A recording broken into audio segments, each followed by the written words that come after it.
Alrighty, it's that time again. Yeah, here we go. Hey everybody, Steve here, the retired hobby tech guy here in Korea, and we are rocking a vanilla double shot latte. That's what I do every single morning. So,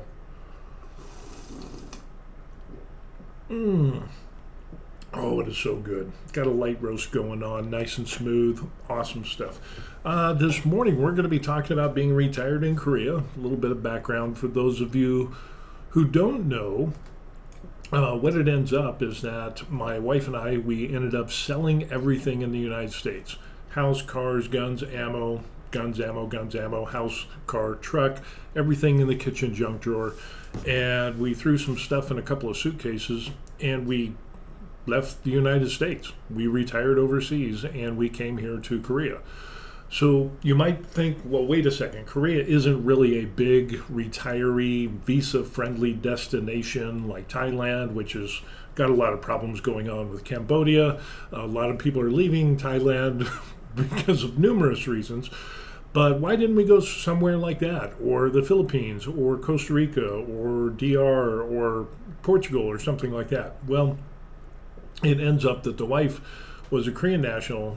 We married, she became a U.S. citizen, and yeah, through that we were able to get F1 and F4 visas. The wife had the F4 visa, so we were able to do that, and that gives us a hub to do a couple of things. We can travel some foreign countries that are in this part of the world, Asia, and the other thing it allowed us to do was retire early. So we really enjoyed doing that. Instead of having to work until we were, till I was almost 70, doing the projections of, all our expenses and so on and so forth. And we didn't like what was going on in the United States in a lot of places. And so it was just like, you know what, let's just go overseas. We can save a bunch of money. We're paying about half of what we were paying in the United States for expenses. And yes, every year prices go up, but the thing is, they don't jump up like they did in the United States. So anyway, that's the little bit of background that we got there. Today we're going to be talking about giving money away. Yeah, here in Korea, when you retire overseas, you're going to see some different stuff. And they're giving money away here in Korea. For those of you who don't know, the new administration, because the last Korean president declared martial law, and unfortunately it just ended up poorly. It was a bad decision. Whenever you enact martial law it's just not seen as a good thing here in Korea or any other place. It's usually associated with corruption, military coups. Banking sectors and world banking will reduce your credit scores if you declare martial law. It's just kind of one of those things. And since it was that whole debacle was crazy. So anyway, they got a new president, and the new president said, you know what we're going to do? He's really progressive, and we're going to give money away to people, and that's going to spur the economy. And it's a one-time gift of basically $100. So it's about 150,000 won, which is maybe $100, just over that. Not a significant amount. And the hopes was that it will spur the economy. It will, of course, they have to borrow a bunch of money, and they'll inject that into the economy, and people will spend $100 and they'll buy coffee, something like that. Maybe they'll do grocery shopping. It'll all be in Korea. It'll give a big boost to the economy. The numbers will rise, and oh, look how great we did because we borrowed money. We devalued our currency to give money so people could spend money. I don't get it. It just, and in the United States, they're looking at doing that too. I'm kind of wondering about that. I don't really see that as a long-term solution. I'll take the money, but unfortunately we can't. Now you might be wondering, well, isn't it just for Korean citizens? Well, that's a good question. It ends up, it's not just for Korean citizens. People that actually have visas, like for example, the F1 and the F4 visa, that myself and my wife have, respectively, we could get that. But the interesting thing is when we checked with our bank, there's an application process and so on and so forth. But one of the requirements is that we were told by the bank clerk was that we would have to have Korean national health insurance. and we don't have that. We have our TRICARE Overseas Select that we're using in lieu of the Korean National Healthcare Insurance, and so we don't get the $100. Yeah, so $200 we don't get. We're not going to be able to help spur on the economy, but we do spur on the economy because we pay utilities, we buy food, we go out, we travel, so on and so forth. So yeah, and we fun stuff. Yeah, so we've got that going around. But there's always problems with this. There's always problems with giving money away, besides the fact that Korea has to borrow money to make the money, and so they're going into debt and kicking the can down the road, which probably isn't going to be a good thing. And yeah, it's going to be kind of interesting when we see how that comes into play.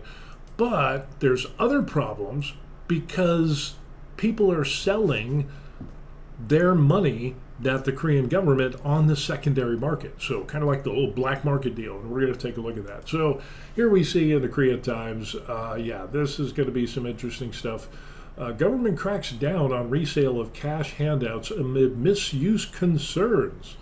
Wow, that's kind of interesting. So let me see. What do we got here? Let me see if we can move this around a little bit. I think we can. And I think we're good. About right there. Okay. A little ADD going on here. So anyway, it ends up that what we end up seeing is the first round of applications of the government voucher-based cash handouts began Monday. Multiple cases of benefits of being resold and purchased at discounted prices on second-hand online marketplaces have been reported. So you're giving money away anyway. It's still, people are like selling, it's like selling your EBT card, you know, your welfare card benefits. You know, you sell them at a discount, and then the person gets a deal, you get some money, and all that money still stays in Korea. So I'm not sure why that's a big thing.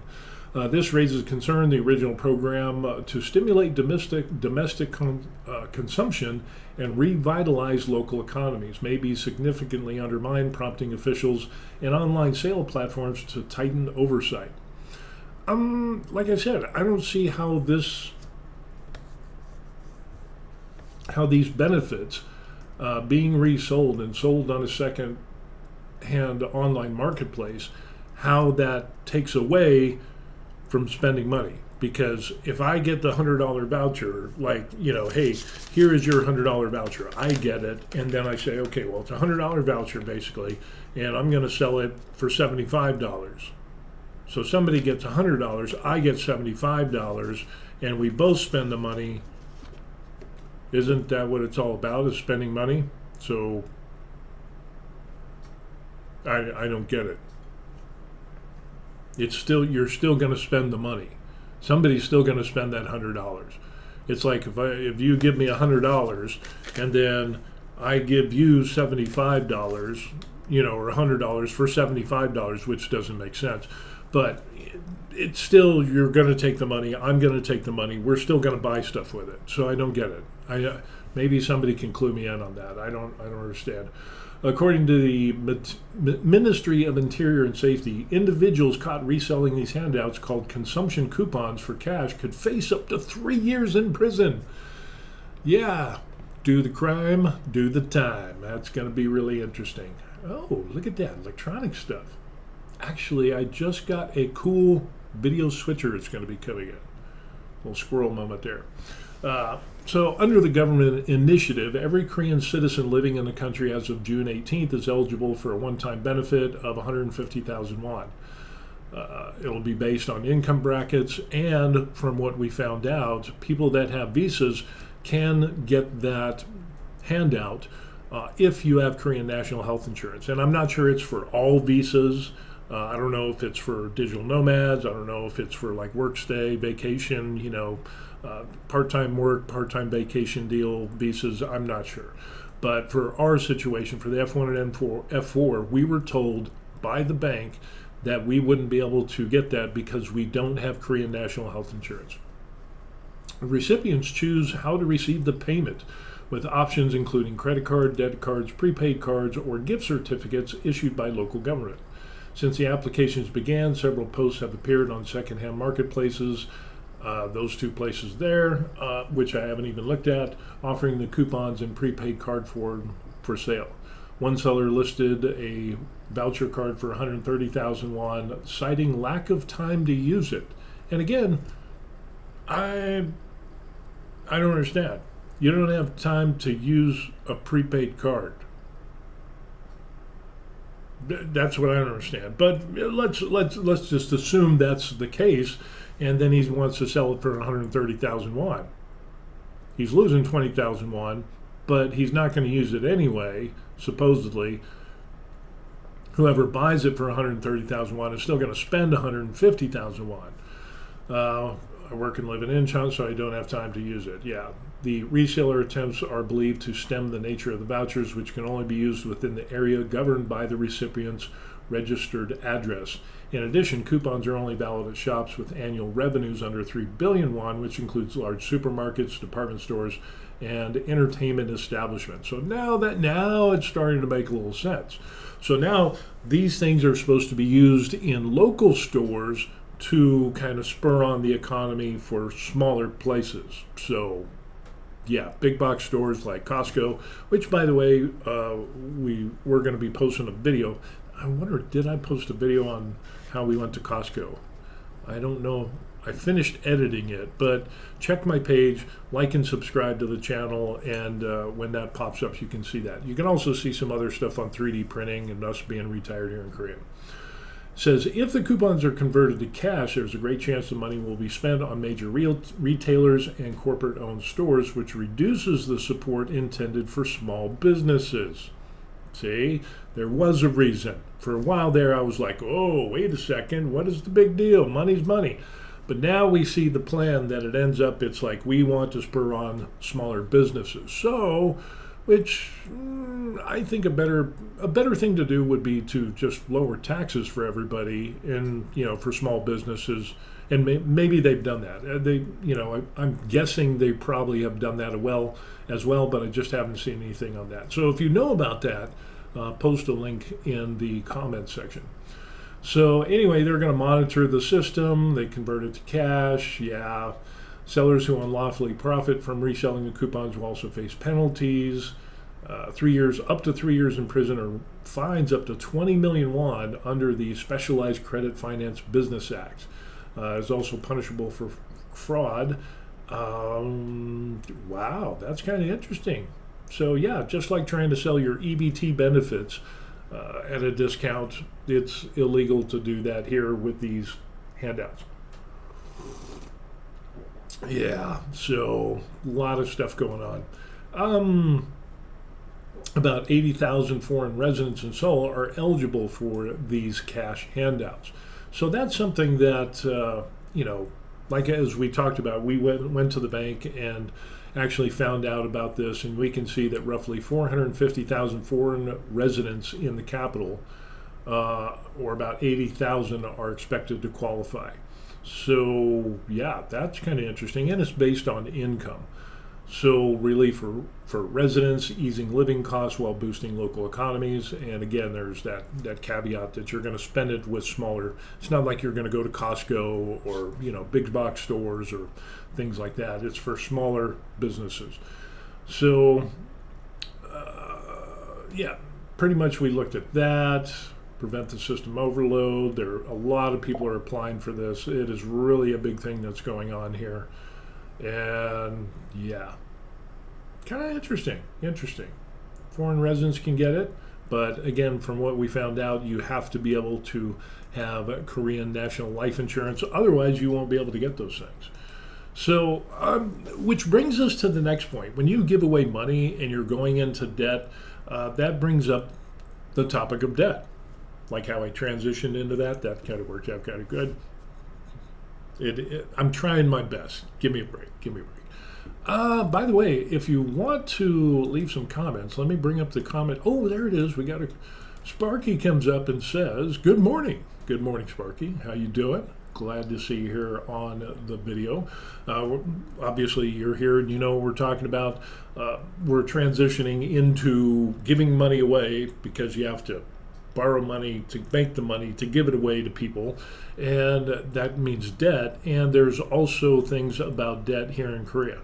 There's some very interesting things about debt because Korea is known as, since the Korean War, seeing when there's basically rice fields and not much anything else, and to the time we have now, there has been explosive growth in Korea. It has been incredible how fast and how far Korea has gone in that short amount of time. It is just incredible. But with that, there's a price to be paid, and it's debt.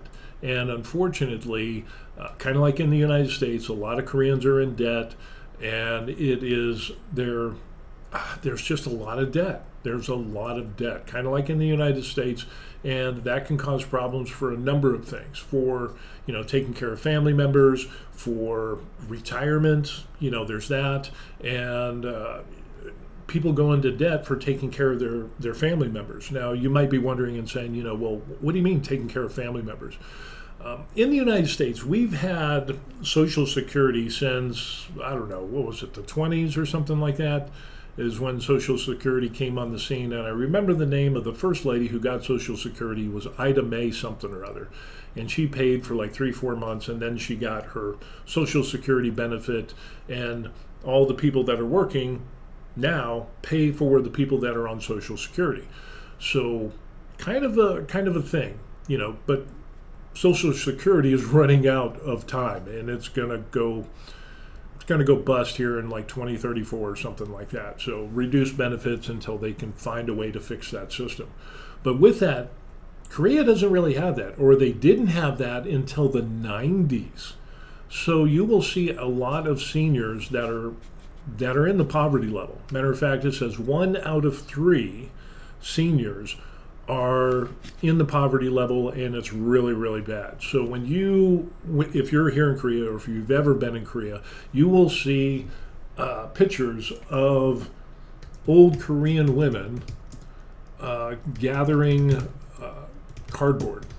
Let me see if I can pull up a picture of this and show you what I mean.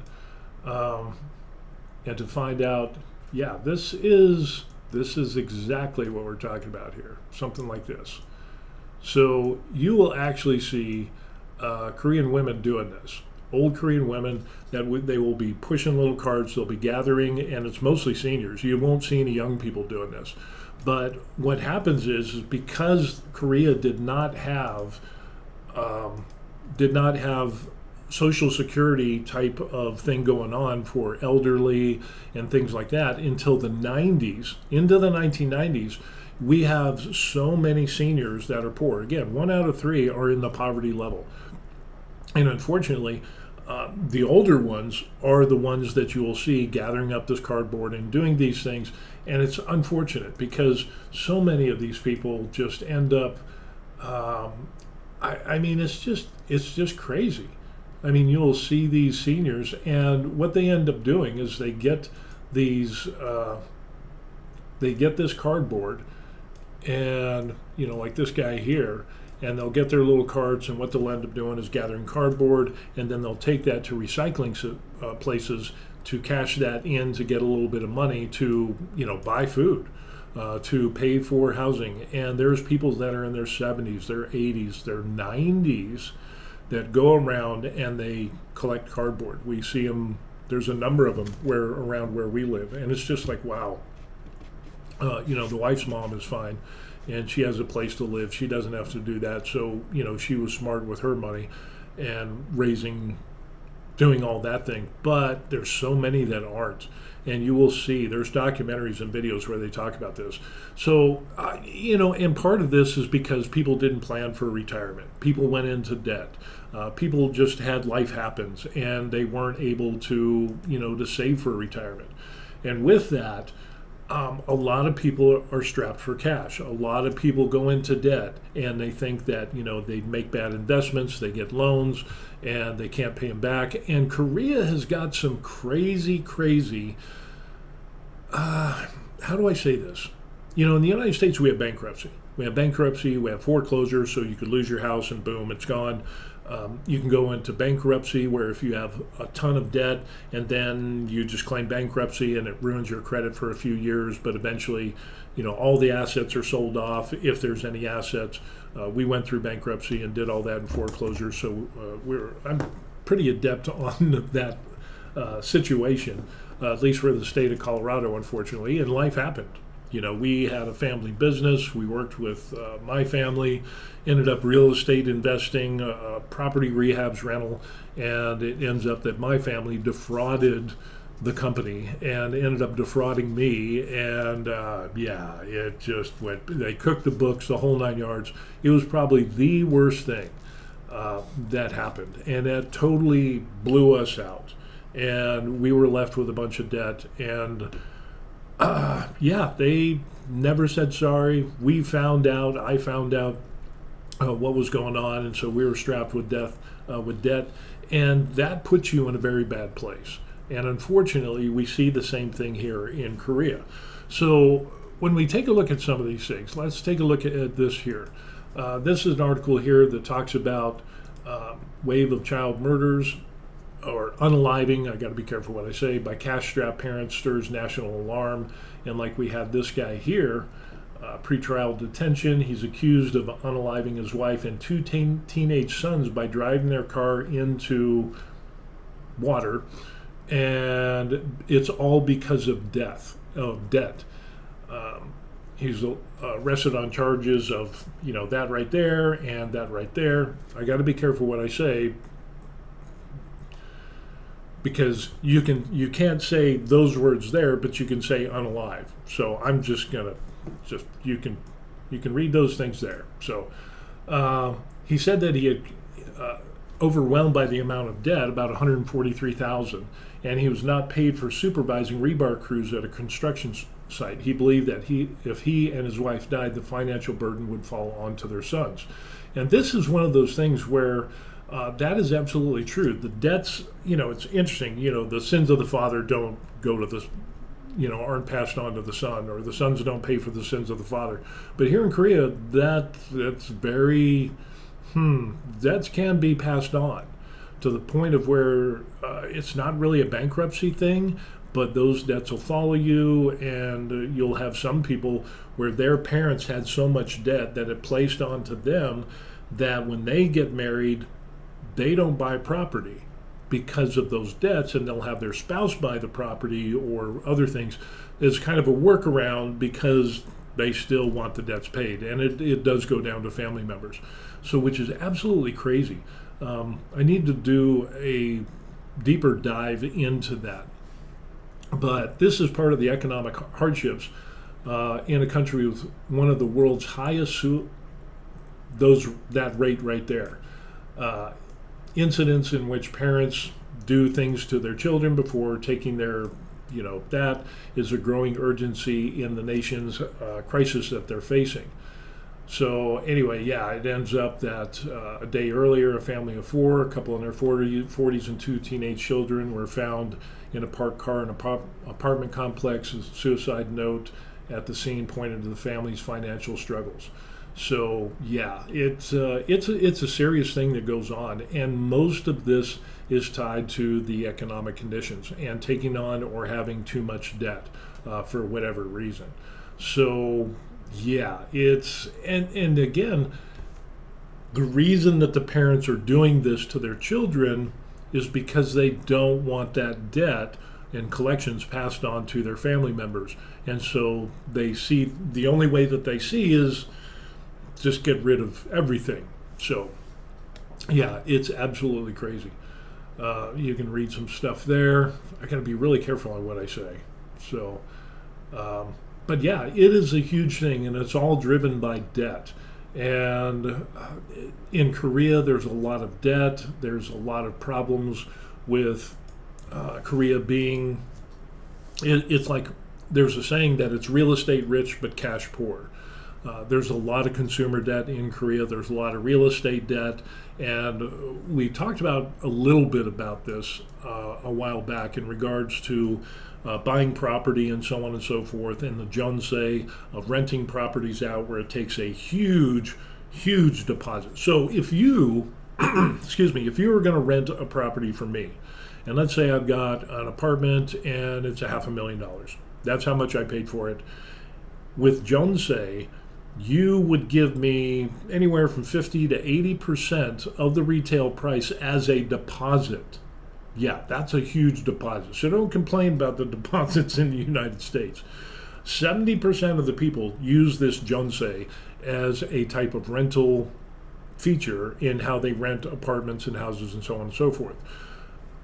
Yeah, the majority of people do this. But with it, there's a trade-off. So the deposit is just massive.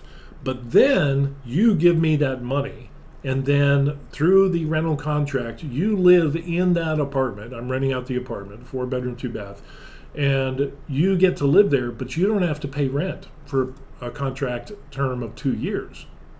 You have to pay utilities, internet, TV, all of that stuff. But other than that, you don't pay a monthly rent.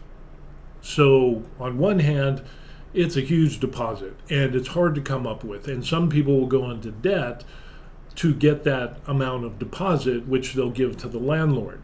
So the landlord bought a property. I'm the landlord. I bought the property. Of course, I didn't buy the property in cash. I'm just average Joe Korean or Kim Korean. I got a loan from a bank to buy this apartment. And so with that, I rented out using Jonsei to you. You live in the apartment for 2 years, but you don't have to pay any rent, which is good because you can save a lot of money. You think a lot of people would do that. Apparently a lot of people don't, because people are having problems meeting their retirement goals here in Korea. What'll happen is that they will continue on with their consumer debt and buying all, new phones and cars and whatever.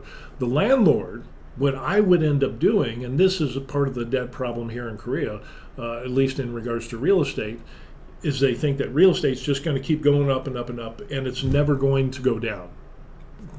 What goes up comes down. Believe me, I know that for a fact.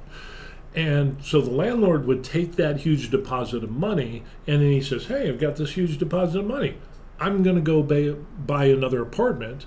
I'll use this as a down payment on the other apartment, and then once banks will do that, and then I might have to add a little bit of money, not a big deal. Most banks will just, lend you the money. You buy a second apartment, and then I rent that out with Jonsei as well. And then when this first tenant is done with their 2 years, they get their deposit back.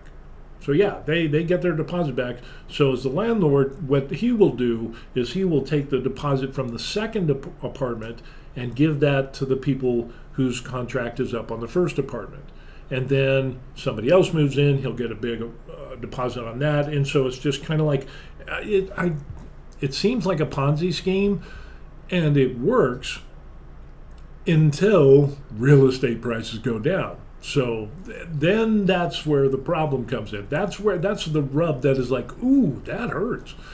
Because suddenly you have a huge deposit, and then if real estate prices go down, then that Jonsei deposit becomes lower, but you need more money, and so the new people coming in are paying lower, but you need to pay more to the previous tenants. Yeah, you can start seeing how this house of cards that has been built up can fall quite quickly, and especially with people that buy multiple apartments. I mean, we're talking people that buy 10, 20, 100,000 apartments, and doing this same thing, this little thing, well, this person's deposit is going to pay this person's deposit, and then this one's going to pay this one, this one's, but that's all predicated on real estate is always going to go up.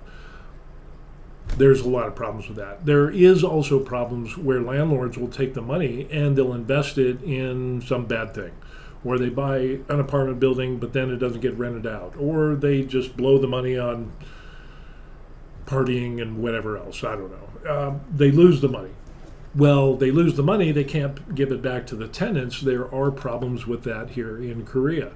So for the people that are looking at retiring in Korea like we did, you got to be careful, especially if you're renting. Now, the good news is you can buy insurance for your Jonsei deposit. So if the landlord takes it and goes to Vegas and spends it on blow and women and gambling, the insurance will pay for that. Now, thankfully, it doesn't happen much, but it does happen in Korea, and there's a lot of stories where people put their deposit money in and they don't get their deposit money, and so now you lost a ton of money, and now where are you going to live? There's cases where landlords have, in their house of cards with all their apartments, the cards started falling, and then they just get too overwhelmed by debt, and the person dies, or for whatever reason, maybe they did it themselves, and now the tenants are left out in the cold, and they can't get their deposit money. So either way, it's a very rough system, and unfortunately, we see that here in Korea. So there needs to be some market correction. Property prices, it's rough, especially in an aging society that we have here in Korea. And they're trying to turn that around. But with that, the massive debt is a huge thing. And so that's why you'll see a lot of seniors, when they get to retirement age, they will still continue working. And I've seen this personally. Not only do we see a lot of people gathering up cardboard, and usually it's the older women because the men die off first, but we also end up seeing a ton of old taxi drivers, old people that still need to work, becoming taxi drivers that are just learning how to drive. And I did a video on the types of taxi drivers that are here in Korea. Some of them probably shouldn't be taxi drivers because they don't know how to drive. They step on the gas and or they do the braking thing and you get whiplash, or they're just kind of jerking the wheel every time their vehicle because they can't stay between the lines. Check out the video on that, on taxi drivers in Korea, the types of taxi drivers.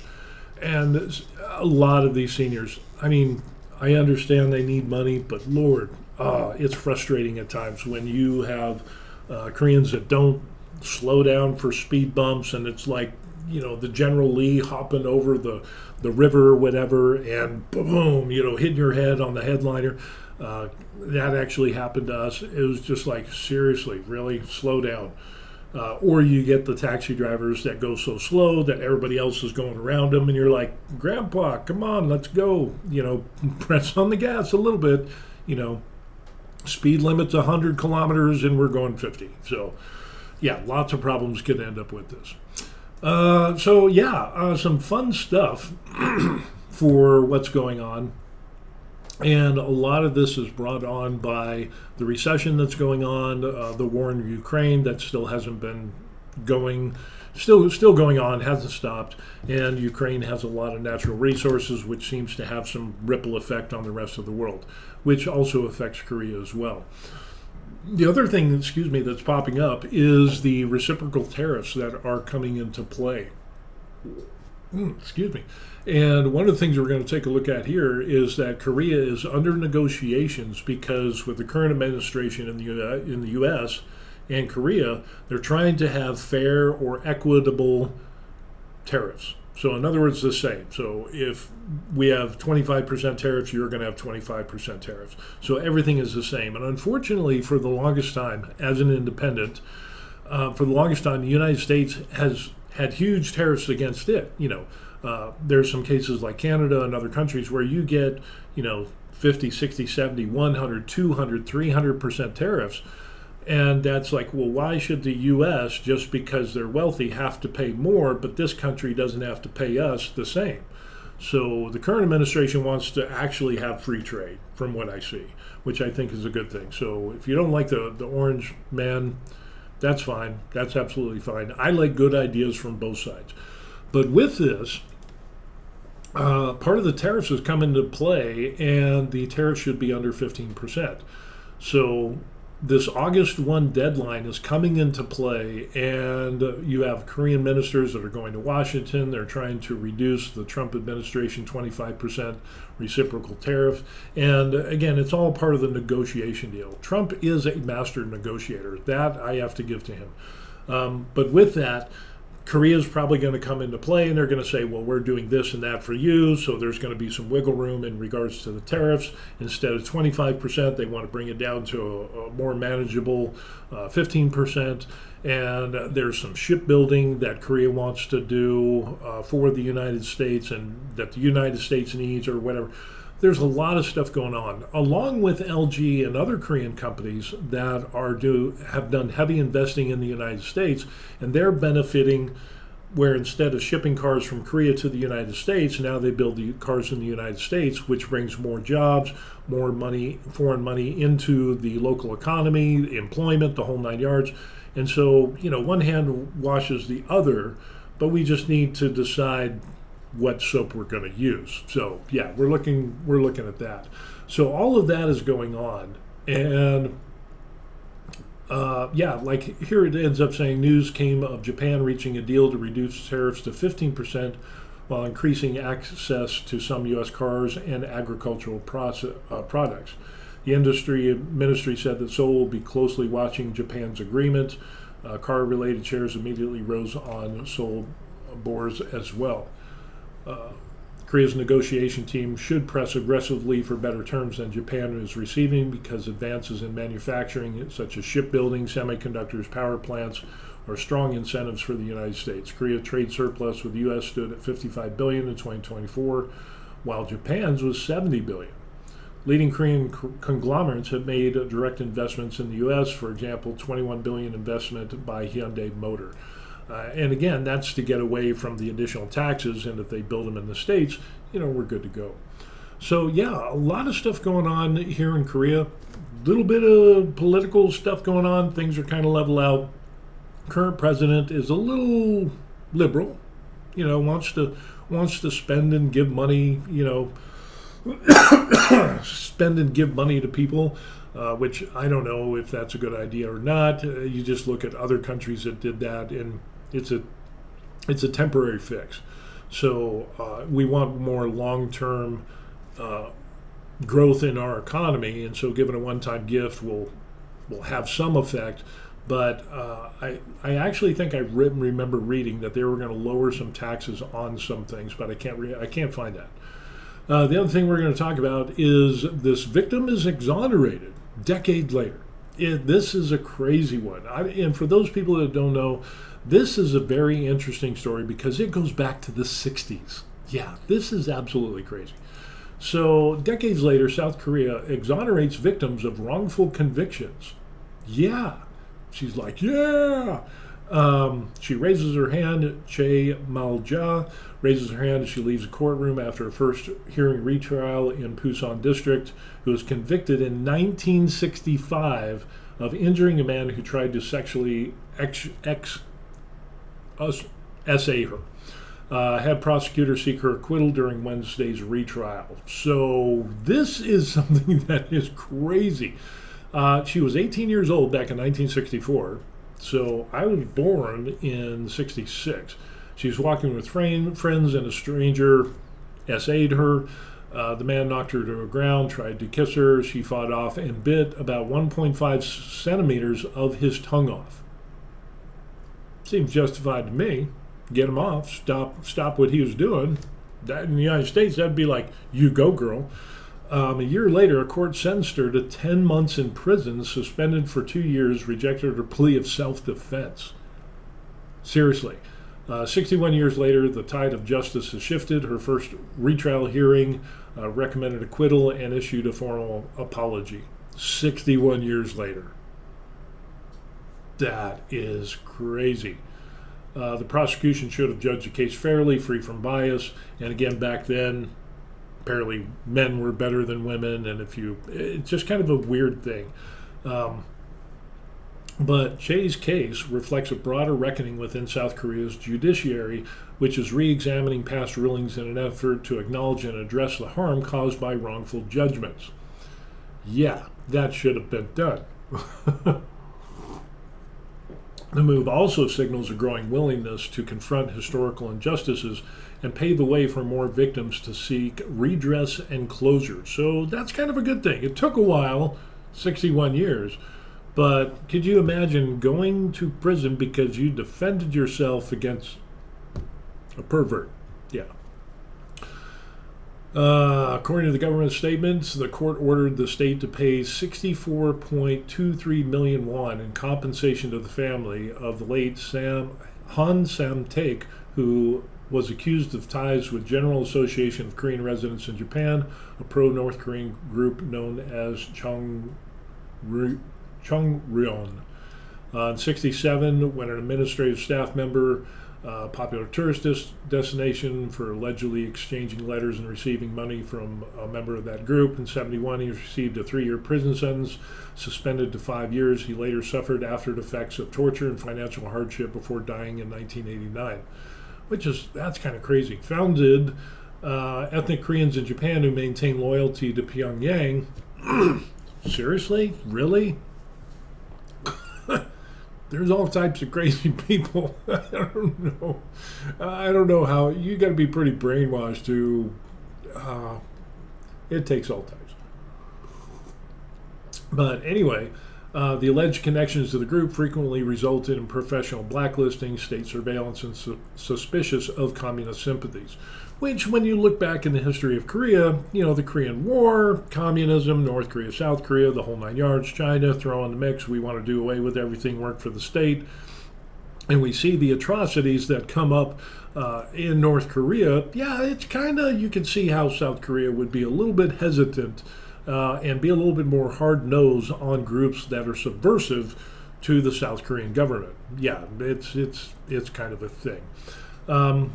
But yeah, it was so much more so back then, and yeah, it was pretty rough.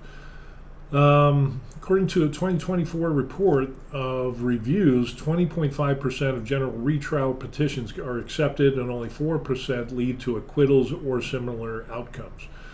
But in cases tried to pass political or social injustices, 83.6% of retrials are granted, and more than 2/3 result in acquittals. As a result, state compensation for victims have been on the rise. So yeah, according to the People Power Party, which is kind of like the rights-wing government side, the government in 2023 paid 43.68 billion won, or about $31 million, in compensation to defendants acquitted through retrials, significantly higher than the average 27.3 billion from 2019 to 2022.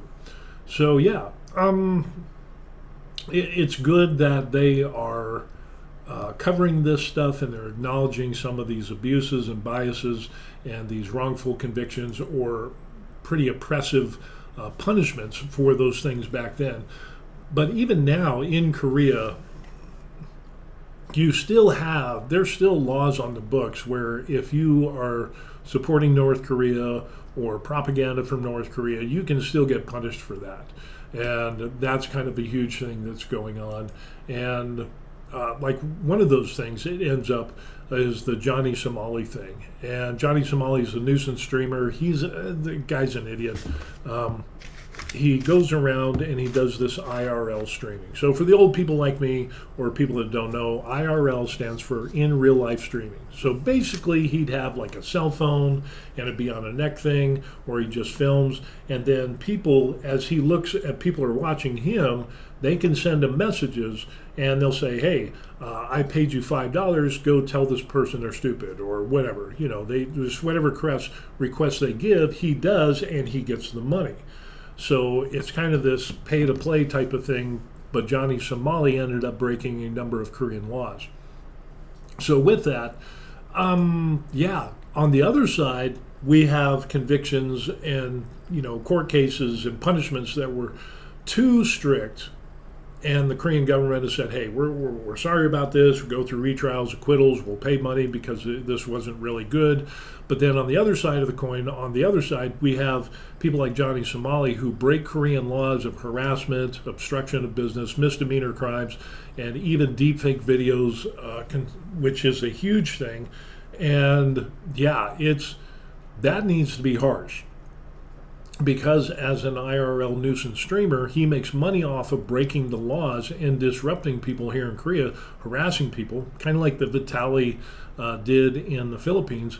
And Somali has been here, what, over a year? And he's got a number of crimes. He's like pled guilty to like 4 or 5 crimes, misdemeanor crimes, obstruction of business. He's pled guilty to a number of those. He has another court case coming up here in August. Excuse me, I think it's August 13th, where he's being charged with the deepfake crimes. Victims are supposed to give their statements, supposedly.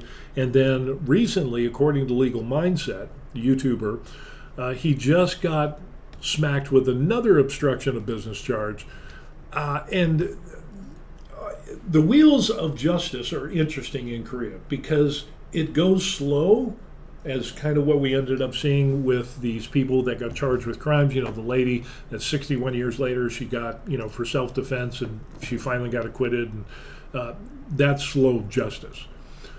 But then there's the case of where slow justice can be a good thing, and that's in the case of this Johnny Somali guy. So the justice system here in Korea is very interesting because you're not really given a speedy trial like you are in the United States.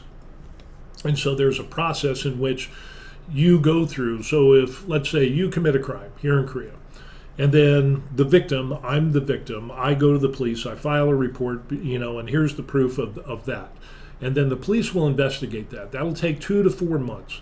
And with that, if they feel that there's enough evidence, they'll pass that on to the prosecutor. Now, there has to be a lot of good evidence to pass it on to the prosecutor. The prosecutor then takes it, do their own investigation, which could be another 2 to 4 months. And once they get to the point of where they go to court, they have so much evidence that their success rate for prosecution is like 98%. Yeah, 97 or 98%. So it's really, once your case goes before court, yeah, they've learned over the years to gather the evidence to prove. So we're seeing this whole thing come about, but the slow wheels of justice can be good. Because Johnny Somali got charged, he can't leave Korea. He doesn't go to jail. They don't have a bail system, and they don't want to house him. They don't want to pay tax. Taxpayers don't want to pay money to keep him in prison or jail until he goes to court. Unless it's a real serious crime. So he's left on his own recognizance. He's not allowed to work in Korea. Sure, he does the streaming, he makes money that way, but he doesn't work for a Korean employer. So there's that. But he can't leave Korea. So he's flagged. So you're looking 2 to 4, let's say, for just one charge, 2 to 4 months for the police to investigate it, and you have to stay in Korea. Prosecutors do their investigation, that could be another 2 to 4 months. So you're looking 4 to 8 months that you have to stay. And then it goes to court. So then you appear before a judge and you plead either guilty or not guilty, which he ended up doing. And then you have to wait for sentencing. So again, you're on your own recognizance, but Johnny is so stupid that he goes out and commits more crimes and he gets more charges. Excuse me. And so add on to 2 to 4 more months, 2 to 4 more months, another court date. But all of this gets pushed back, and all of these charges, you don't get the punishment until the very end, where all of these charges are finally, done. We have no more charges. You committed all these crimes, and this is the last one. Then they will do the sentencing for all of the different charges and hit them all at once with, fines, prison time, whatever it is, all at one time. So during the time that he's waiting for one charge or 2 or 3 or 4 charges, and he pled guilty to like 4 or 5 charges already. Now he's waiting for the 2 deep fakes. He's got another obstruction of business charge, and I think there's something else. Lotte World has an obstruction of business charge against him as well. So all of these just kind of build up, and he's been here over a year. And if he pleads not guilty, that's going to make it even longer, and he could be here until 2026. And that is absolutely wrecking him. And the other interesting thing about Korea is that once you get your sentencing, there's no good time here in Korea. In the United States, I worked for the prison system in Colorado for over 11 years. I worked in 2 medium R facilities, did a little bit help out in the Max, Colorado Max. So in other words, if you get charged with a crime, you go to prison. Generally, you get 10 years. If you keep your nose clean while you're in prison and, try to improve yourself and rehabilitate, usually about half of that time will get knocked off. That's called good time. Korea doesn't have good time. So whatever Korea hands down as a punishment to Johnny Somali, eventually, that could be interesting. And right now, it could be anywhere. People are guessing, according to the court guidelines for sentencing, it could be somewhere between 4 and I think 12 years that he could get right now. But we don't even have the deepfake videos, the deepfake charges that could add substantially more time. I think it's like 10 years on top of that. So he could be spending a lot of time in prison. But then the judge also he can make the determination. He doesn't have to follow the guidelines. So it'll be interesting to see what happens. CB, hey, how's it going? In Japan, they hold you for 21 days. If they want to hold you longer, they will file another charge. Carlos Gosen, Nissan, had himself smuggled out in a cargo plane. Wow. Yeah.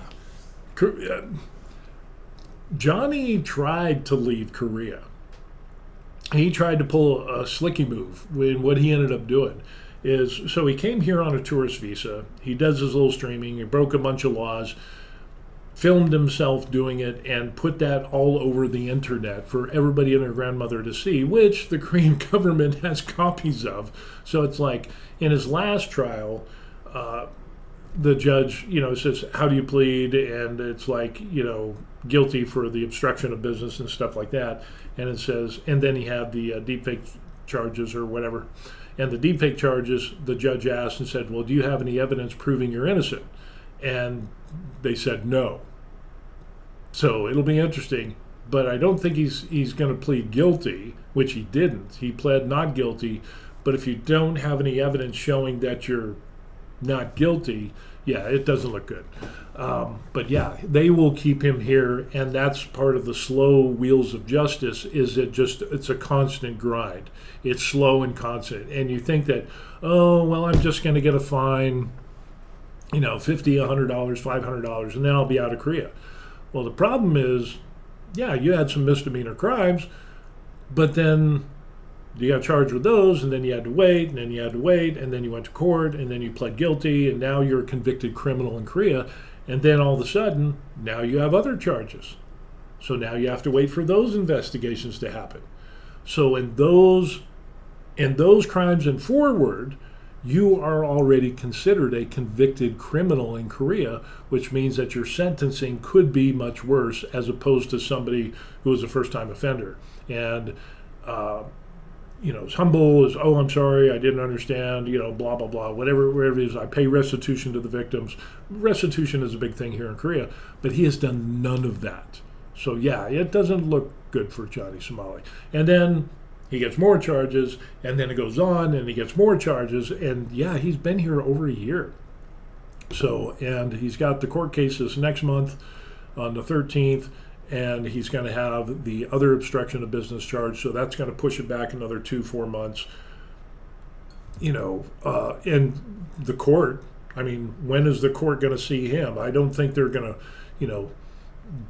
we got to hurry up and get this guy through our system. No, they're going to do it at their leisure. And again, they're not going to put him in confinement. They're going to leave him on his own recognizance. And unfortunately, for Johnny, he keeps doing stupid and keep racking up more crimes. And he just doesn't get it. But the thing is, he wants so much clout, and he wants to be famous, and he wants to make a ton of money on YouTube. Of course, he's been banned from that. He does Kick or whatever streaming service that he uses. He gets paid money for that. But the thing is that it's like, he's toast. I don't hope prison on people unless they really, really deserve it. And I think he really, really deserves it. Because if Korea ends up going soft on him, you're going to see a ton of nuisance streamers coming to Korea and doing the same thing because they think, oh, well, they don't speak English. I'm an American citizen, and whoop-de-doo. What are they going to do? Just find me? I'll just leave. And there's actually a nuisance streamer that came while Johnny was here, and the police looked for some people. One guy left like the day before he was going to get arrested.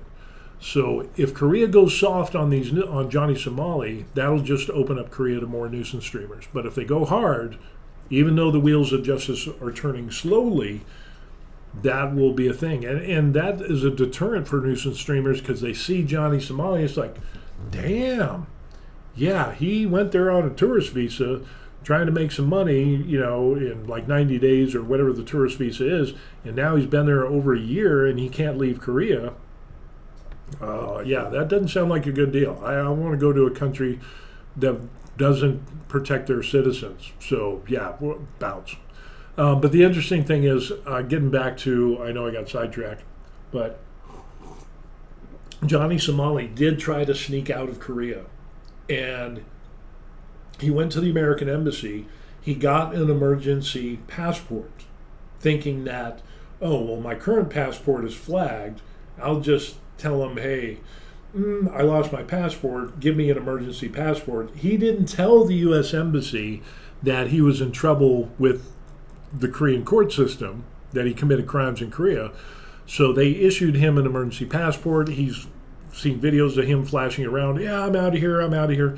Well, apparently, the story is he went to the airport and they're like, oh, emergency passport. Yeah, here it is. Nope, you can't leave. Your name is flagged. You as a person are flagged. You can't leave Korea. It doesn't matter if you have an emergency passport or not. So it just shows how kind of stupid Johnny Somali is. But yeah, looking forward to that. And this has been going on for a while. So this is kind of a thing that I like to see with Johnny Somali and all of this. And he still makes videos in doing stupid stuff. Oh my gosh. He gets drunk.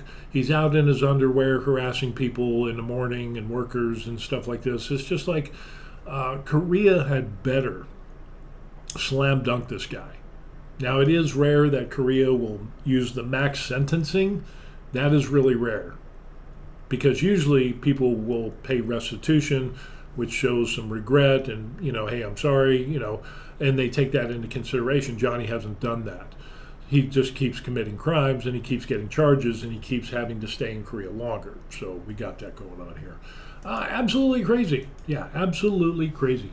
The next thing we're going to jump into, because we'll hit Johnny after the court date and see what happens and which business filed another obstruction of business charge. I'm guessing it's probably transportation. He caused problems on trains and buses and, something like that. So it'll be really interesting to see how that goes. Or it could be the convenience store. Well, no, he's already pled guilty to that for the convenience store stuff where he got drunk and was throwing noodles and food on people, yelling and screaming, which is against law. Drinking in a convenience store, alcohol and getting drunk, and throwing food on people. It was terrible. But I'm thinking it's going to be like a public transportation system or another place where he caused problems. Obstruction of business. So, yeah. Interesting stuff. Hold on a second. It's getting cold, but it's still good. You make a good espresso when it's good cold. So I was reading some articles about the United States and, of course, going through X and, seeing the feeds and stuff like that.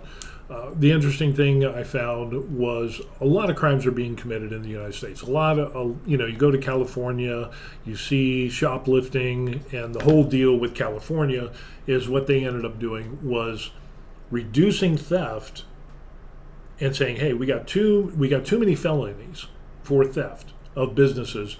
And so California wanted to combat against that. So what they ended up doing is saying, well, it's no longer a felony, it's now a misdemeanor. And and then crime went through the roof. Their felony rate went down, but misdemeanors went up. And there's just a ton of videos of people shoplifting, throwing stuff in their purses and bags, and just leaving and walking away. There's no shame in their game, unfortunately. They don't care. You know, the thieves used to be where they would cover their eyes and their faces and try to hide their identity.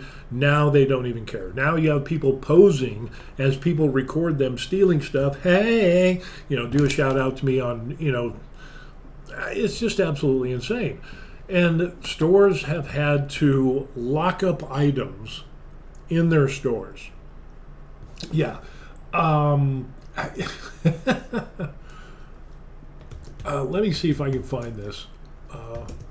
Locking up products. Yeah, this is absolutely crazy, because what we end up stuff is this right here. I mean, this is what we're getting to. And like this here, they are locking up everything in Walmarts. You know, to get any type of items, they're putting them behind doors and locks and things like that.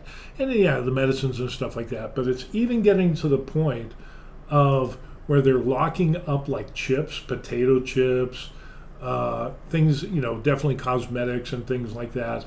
It is absolutely insane when we take a look at, you know, all of these things that are being locked up. You know, they're crazy because of the retail thefts and the shoplifting that is going on stores across the United States. It's actually crazy.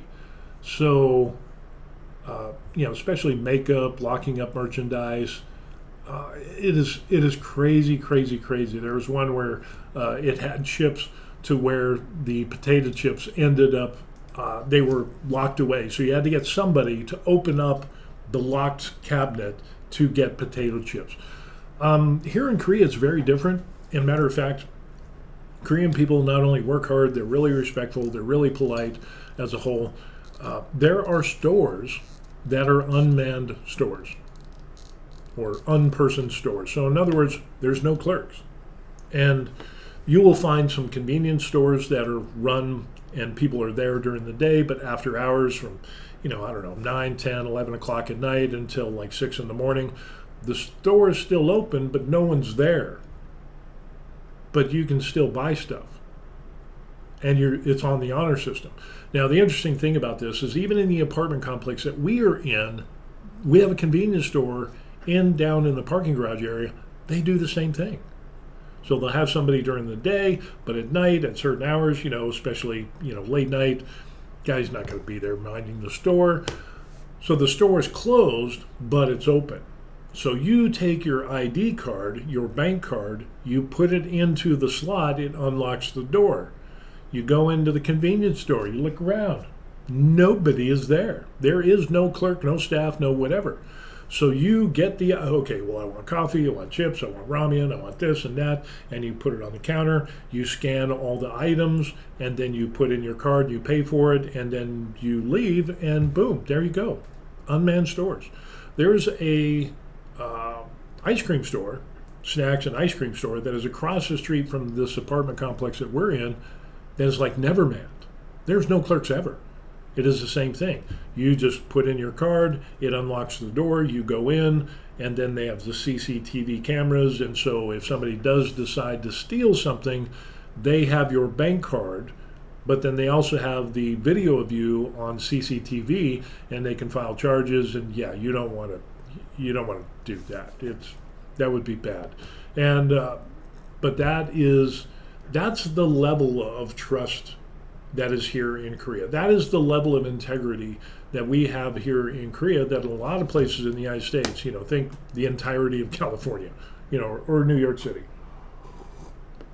You know, all of these cities that are having so many problems with crimes, there is no way on God's green earth. Hell, they even have places in the United States that have security guards, and the security guards don't deter people from stealing from their stores. Of course, security guards can't put their hands on people. They can just observe and report, but there's just officer presence, you know, presence of a security guard from stealing stuff. But in many places, you know, LA, San Bernardino, I mean, tons of places in California, New York, Denver is a huge one. Unfortunately, it just seems to be a lot of these Democrats led cities and states that are having these problems where they've reduced the sentencing for crimes like California did, reduce it from felonies down to misdemeanors, and crime skyrockets, and people just don't care. There was actually an article that I read of somebody who was picked up in California 7 times in one day for stealing stuff. And the felony level used to be, I can't remember what it was, but they raised the amount. So if it was like $900, $950 or more, then it would be a felony. But anything under $900, it's just misdemeanor. So this guy ended up stealing from stores, gets caught, issued a ticket, and then 6 other times went to other stores and stole and got 6 tickets. 6, 7 other tickets. And doesn't go to jail. Just, hey, here's your ticket. There you go. Go see the. Do you think they're going to see the judge? Probably not.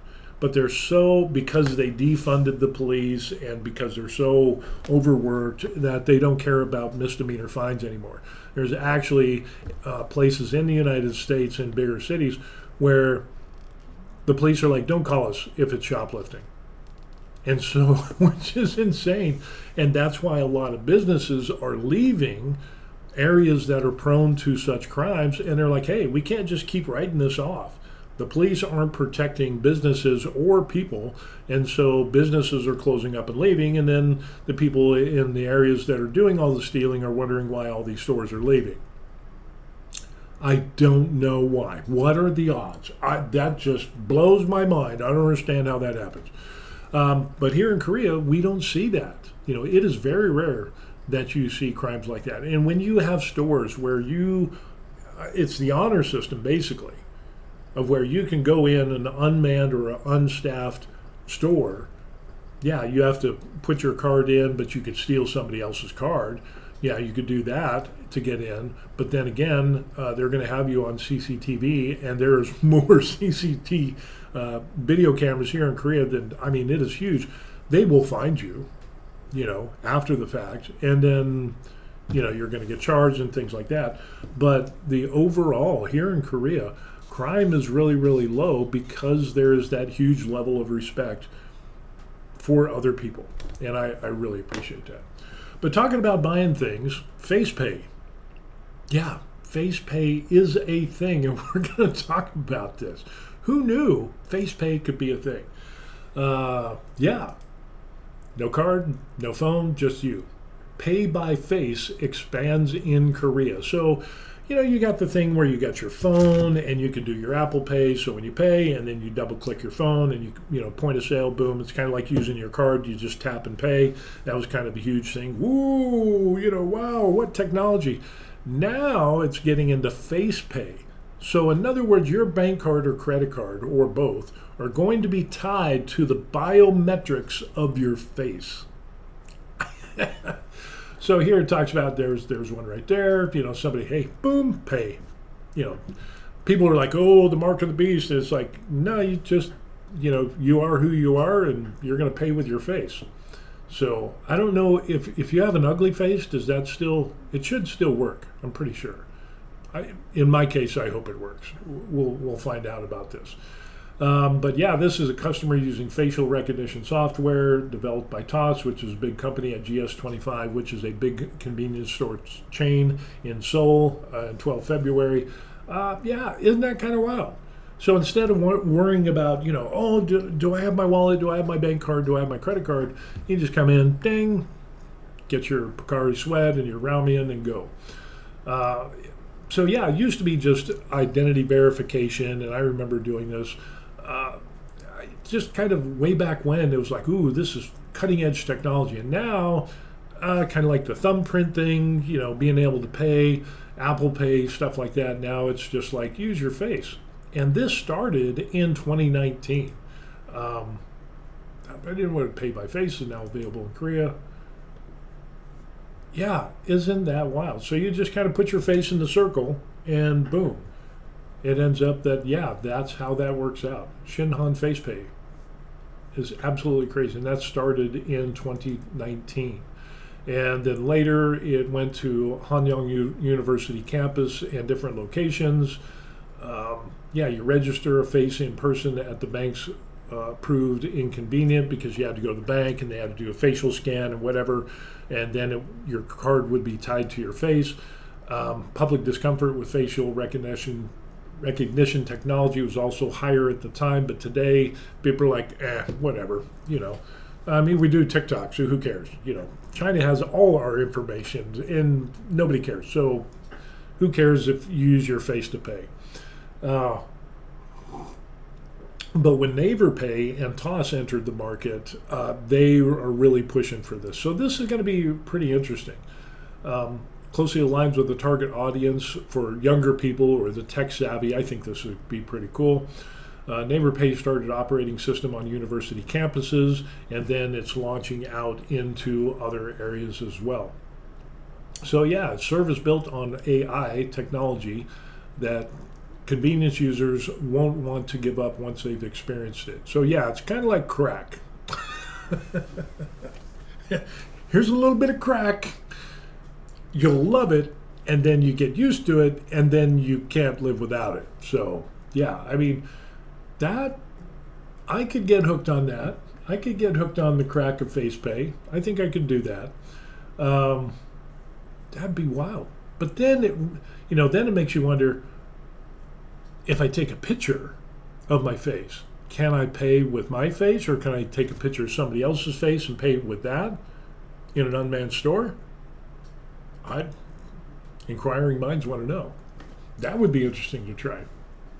But NeighborPay is really, really big. Neighbor is kind of like an all-inclusive Amazon.com blog, email, news, real estate. It's basically does everything. And we have NeighborPay. And so, yeah, this will be pretty interesting. And I was at a Kyunghee University campus. Toss is a big company. According to the firm, about 160,000 merchants nationwide are using Toss terminals, which support facial pay if activated. So, yeah, they're pushing this out. Currently, 20,000 stores across Seoul, including major convenience store chains and gas stations, have enabled this feature, which I think is pretty cool. Just seeing, kind of like that. What was that cartoon with the Jetsons? Yeah, kind of reminds me of the Jetsons type stuff. Cool stuff that we're seeing. Other firms are gearing up for similar things. Here it says the most recent example came Wednesday when financial authorities approved facial recognition payment from Lotte Card during their regular meeting. System will allow users to purchase at airports using biometric data registered at Korea Airports Corporation. However, despite the rapid growth, it remains uncertain whether the industry can scale efficiently because facial recognition data is highly sensitive. Financial institutions cannot share it, leading to limited compatibility between different providers. So, yeah, that'll be interesting. It'll be interesting. The market is likely to evolve in a winner-takes-all scenario as merchants are unlikely to install multiple payment terminals from different providers. So, yeah, I think there's going to be a place of where the goal is to whoever comes up with the system that can kind of incorporate all of these, use our system for your face pay, and it's just one system, one terminal to rule them all, kind of like the one ring to rule them all. That company's going to go big. CB says, Weekend with Bernie. Yeah, what can you take a dead person and hold their face up to the thing and buy stuff? That very interesting that you brought that up. This is I remember reading an interesting story where in the Philippines this lady brought her husband. I don't know if he was a foreigner. I'm assuming he was a foreigner, but he was like dead, and tried to take him to the bank to get money withdrawn from the account. Oh, he's just sleeping or whatever. And he was Weekend at Bernie's. He was like, that's crazy. So yeah, that's kind of funny. Yeah. But I mean, yeah, that's a good question. I mean, can we do the Weekend at Bernie's stuff? And, we're going to start digging up dead people who've had their face registered and buy stuff. I don't know. That is interesting. There'll probably have to be a while, because if they're just starting it now, yeah, probably not a lot of people have this. Yeah, I know, right? It is funny. Weekend at Bernie's. I love that. Concerns surrounding collection of remains long-term challenge. Once compromised, facial information is difficult to restore and particularly susceptible to forgery or tampering. So yeah, I mean, if you're thinking about, protecting login and passwords, if your credit card or your bank card is tagged to your facial recognition and that gets hacked and that information goes out, boom, that's like free reign. So that is a huge, huge concern. Under current financial regulations, companies implementing such technology may be held liable for any resulting damages, which of course they should be. So on one side, it's cool technology, but on the other side, the company's got to be liable, so they're going to be working their tails off to try to provide the security so hacking doesn't happen. But if you can do something and you can protect something, you can hack it. Nothing is unhackable, at least as of this time. Maybe there will, I don't know, with AI. But if you had AI and it could make something unbreakable, AI could also make it breakable. They could break and do that. Yeah. So yeah, some kind of interesting stuff that we got here. Little late. China already has facial payment for a very long time. Paying by cash gives you different feelings. Try it. What happens if someone takes my face? What was that movie with John Travolta and what's Face Off? Was it Face Off? I think it was. John Travolta and help me. I can see the dude's face.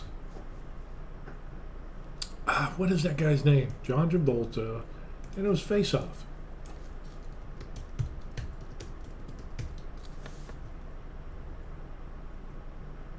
Nicolas Cage. That was it. John Travolta and Nicolas Cage, where they traded faces, and yeah. So that was a good movie. I actually liked that. That was kind of wild, where they traded their faces, and yeah. But I don't know if it would. Do you really want to trade your face? Really?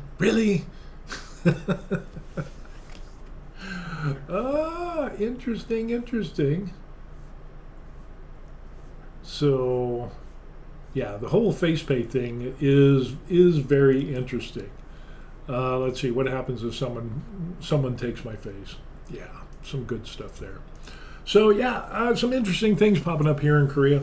The other thing that popped up recently was an ID that can be put on your phone. So it ends up that, of course, being a resident here with a visa, I have my own Korean registration card. It's kind of like, they used to call it the ARC or ARC card, alien registration card, but now the word alien was offensive apparently, and so now they say it's a Korean registration card, KRC. But with that, you have a physical card, but now they're saying that, you could go to the city office, and they're trying to get everybody to put that on their phone as an official document. So if you lose your card, you still got it on your phone, and you don't have to worry so much. To try to minimize the amount of physical cards that they have to make. But the rollout wasn't well received, and not a lot of people were doing that. I'm thinking about doing that. I'm not sure. I don't know. I'm going to give it a shot and see what happens, because I think that would be a good thing to have. It's kind of like having driver's licenses, official driver's license on your phone instead of having to carry around a physical card. Again, there's pros and cons of everything, but it's. I'm just I'm in with all that tech. I like that kind of stuff. So, but I remember back in the day, a long time ago, because I was born in '66. So yeah, I'm dirt. Not old as dirt, but I'm pretty old. I'm gonna be 59 here in a few months. But I remember when credit cards came out with the barcode, and that you could pay with a barcode, and the barcode was the mark of the beast, and no one can buy or sell without the mark of the beast. Oh my gosh, I remember. I had some religious upbringing, and over a wide scale, Roman Catholic to the far side of Pentecostal, running and jumping down the aisles and everything in between, Orthodox to crazy. So but yeah, I remember the credit cards, the barcodes was the mark of the beast, and and then they put the chip on the credit cards. Oh my gosh, you thought the world was ending right there. The Antichrist was going to pop up, and everybody's going to hell. Kind of like the Stephen King The Stand. It was just, it's right around the corner. Don't get the chip. That was the whole thing. And yeah, and then nothing happened. It's just another technology thing, And then there was the whole thing about chips, talking about chips, of putting them in the hand and then putting them in the forehead, because the Bible says without the mark on the hand or the head, no one can buy or sell, whatever. But if you actually look at it from a biblical and realistic of back then, people that were religious zealots would wear headbands and armbands, and so it's kind of probably talking about that. It's kind of like in the world of extremism, you'll see people that wear armbands and headbands, and if they take over a region, and if you're not one of them, then you can't buy or sell. That's kind of a thing. So yeah, nothing earth-shattering there. It's not talking about biometric chips and whatever. But yeah, it would be nice. But now we have locks that have fingerprint recognition. We have locks to where it has the RFID that is on your phone. So you put your phone near the lock, you can unlock doors. I'm kind of into all that. I like that until things go wrong. So you should always have mechanical backup on that. But yeah, it's funny just looking back over time and seeing all of these advancements that we've had in technology that were supposedly going to be the end of the world and the Antichrist coming, and the world's going to be destroyed, and it hasn't. It's just, it is what it is. So yeah, take everything with a grain of salt. Face pay, I don't know. That'll be interesting. That would be interesting. The other thing that we got going on, in case you didn't know, is I have my YouTube page, which is The Varied Life. And of course, if you're watching this, it's on YouTube. Maybe somebody showed it to you, shared it with you, or something like that. But the other thing is to like and subscribe to that channel. I would really appreciate that. And if you can take a look at that, and there it is. And like I said, we got a live video going on. Yeah, it's live as we're speaking, doing it live. But I've got a bunch of videos here. We got a video of where we went to Costco, a Korean Costco in Cheonan. I got a bunch of retired overseas stuff. I've got a bunch of, some other videos, 3D printing videos. Matter of fact, I just finished up doing, there's some other stuff that I ended up doing, and I need to work on this to get everything, because I do a lot of live videos. Like I did paint racks, and then 3D printing, and I just finished up, I'm working on a video where I did a helmet, so we got that going on, which is kind of fun. Matter of fact, let me show that to you. So I 3D printed this helmet here, and yeah, this ended up, 3D printing this helmet took 36 hours and 27 minutes. Yeah, does that look cool or what? I mean, it looks huge, but this is my very first big helmet that I printed on 3D printing. So some people, well, are you going to use that for a motorcycle helmet? No, it's just geeky cosplay stuff. I think it looks cool. And I measured it out, scaled it, and I was kind of nervous because I wasn't 100% sure that I had measured it correctly, but it ends up, boom. So, Luke, I am your father. Come to the dark side. So, and it's got some sharp edges that I need to sand. But yeah, this is kind of a cool helmet. We're going to be doing some cosplay stuff. And this is from Doom Eternal Slayer. And if you can see some of the results there, I mean, it's just a cool looking helmet. It needs some work on the top for some sanding, but yeah, that is kind of crazy.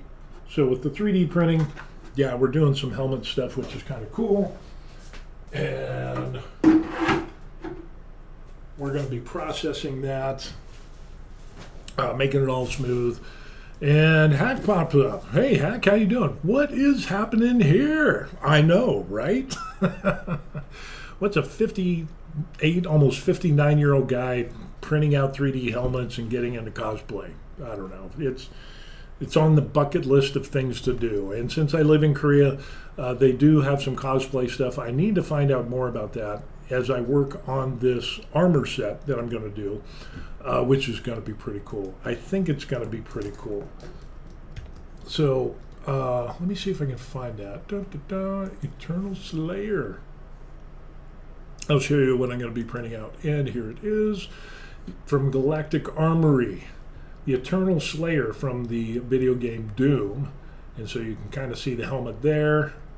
That is just looks cool. So 3D print all this stuff, process all this stuff, do the paint scheme and all of that. This is, I think that's going to be massively cool. I mean, that just looks incredibly awesome.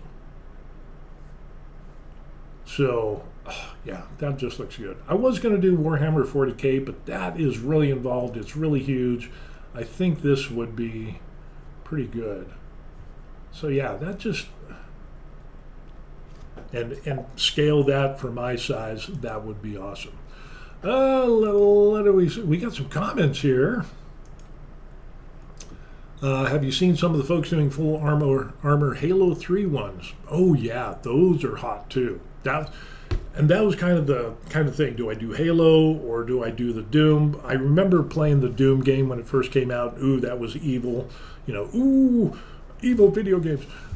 So this kind of holds a place in my heart. Halo didn't come until much later, obviously, because I'm much older.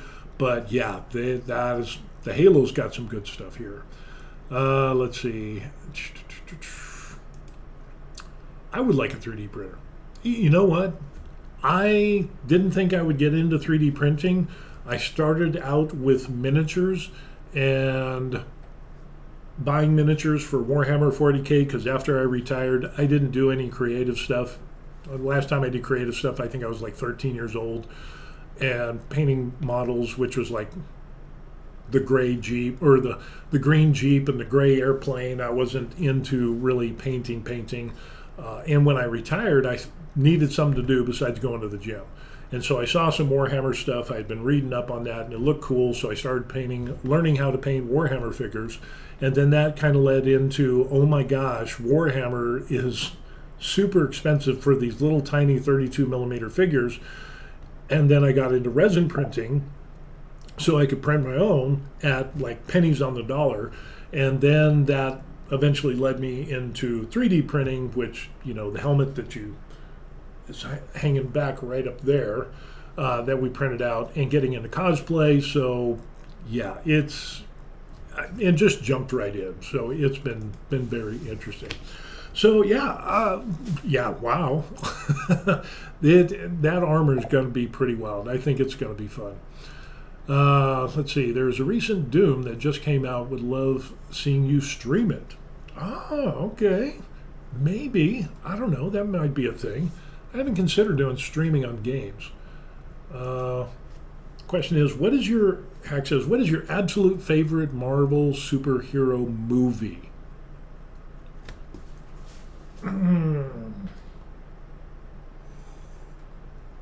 That's tough. That is tough. It's not the recent ones, because the recent ones have all seemed to have bombed, and people don't know how to write a good story anymore, unfortunately. But I would have to say probably the more recent Marvel would be Captain America. Big Captain America fan. Prior to that, the Hulk. With what's his face? His name escapes me. Let me see if I can pull that out. And he did the Hulk movies. What is it? What is it with the dude? Dude. I think it was the Incredible Hulk that had Edward Norton. Yeah, the Edward Norton Hulk. I like that, and I've been a big Hulk fan for quite some time. So the current Hulk that we have, it's so-so. I think he kind of got soft, and of course then the story writing is kind of whatever. But yeah, I would say I would say Captain America. I would say The Incredible Hulk with Edward Norton. That's kind of some good stuff. I just kind of the where you see the fight, the human condition, and somebody who's flawed, and then they get put in a position of power, dealing with their own weaknesses, but striving to do good. And then fighting an enemy that is hell bent on destruction, and then all of that involved. I really like those types of stories. So yeah, I kind of like that stuff. But I also like Thanos. I definitely like Thanos. It's pretty good. Oh, we got another question. Jack says, do you feel cartoon or human movies are better? I haven't done a lot of cartoons. My background was a lot of comic books, and then my parents got religion and destroyed my entire comic book collection, which I had a lot of good comics. I had like low number Spider-Man and Hulk, and my parents burned them all. I was so pissed. But because apparently comic books were of the devil. So yeah, along with D&D and a lot of other things.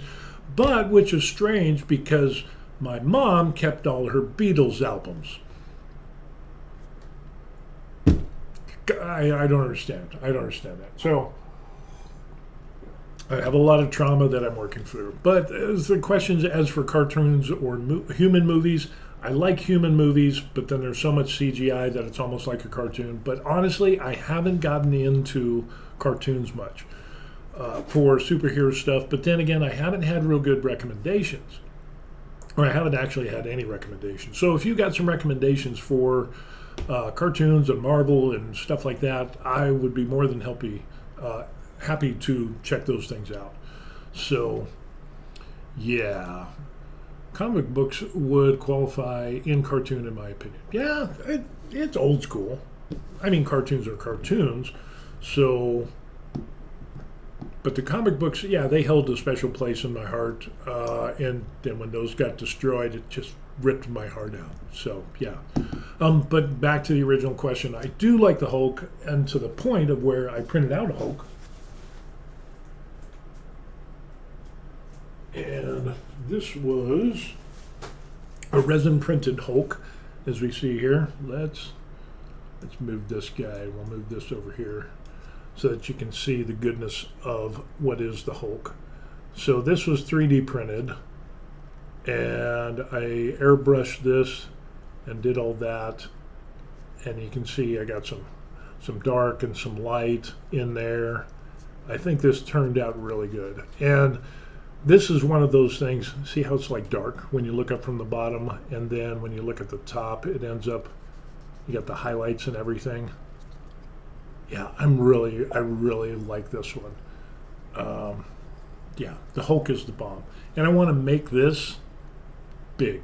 And I would, to the point of where it's going to be like this big.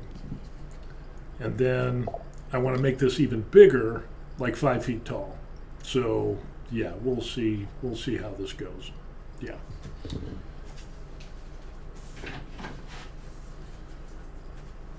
We got a question. It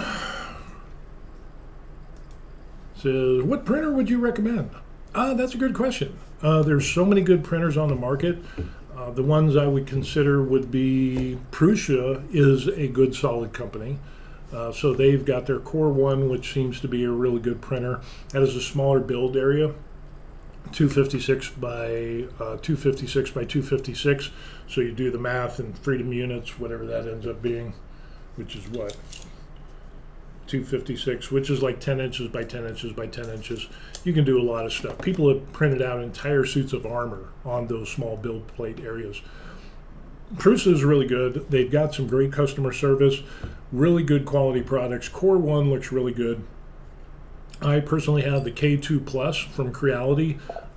Kind of took the gamble on that one, but it's been serving me well, and it's a larger build area, which is 350 by, it's 350 cubes, so you're looking at, just under 14 inches by 14 by 14. well, 13 and 3/4, some like 13 and 3/4 for a large build area.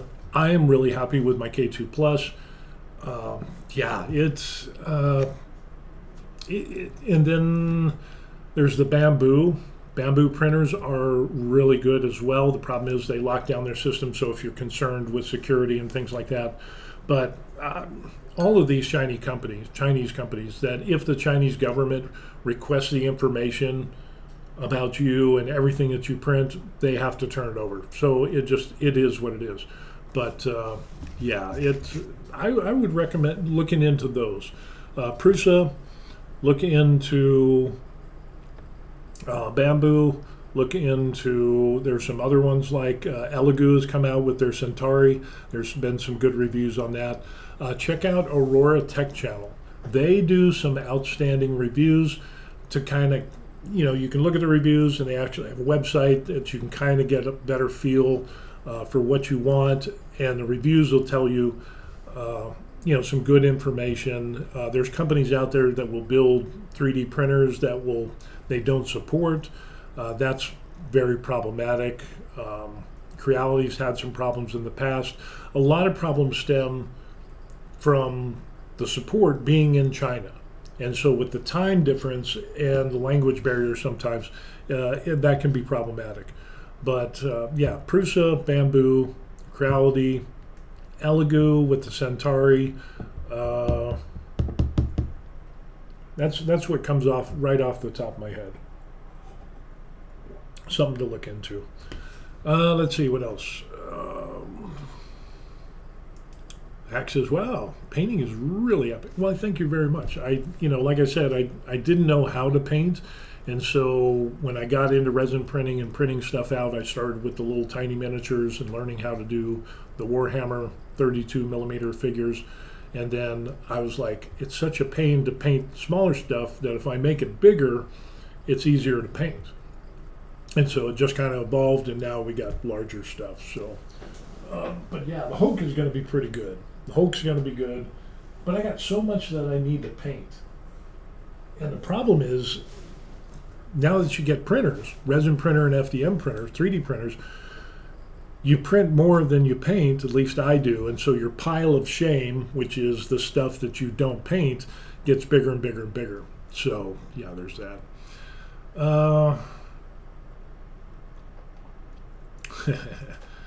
What printer would you recommend? Whole can of worms out there about printers. And me being retired in Korea, I wanted to get a big build area printer, but I wanted a quality printer. And there was so much different stuff about printers, especially the K2 Plus.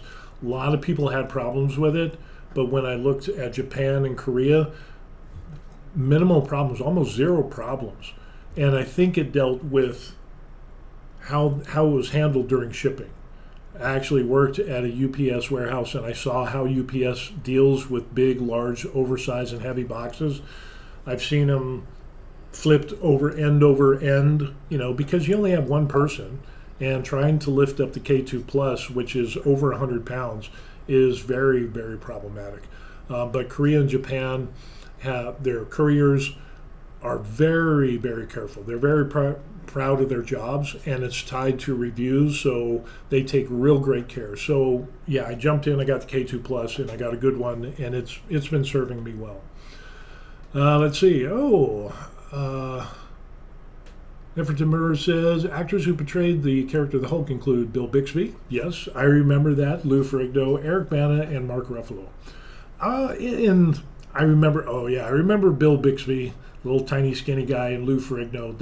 No CGI in that, but I remember that. That was cool. Eric Bana, I liked him as the Hulk.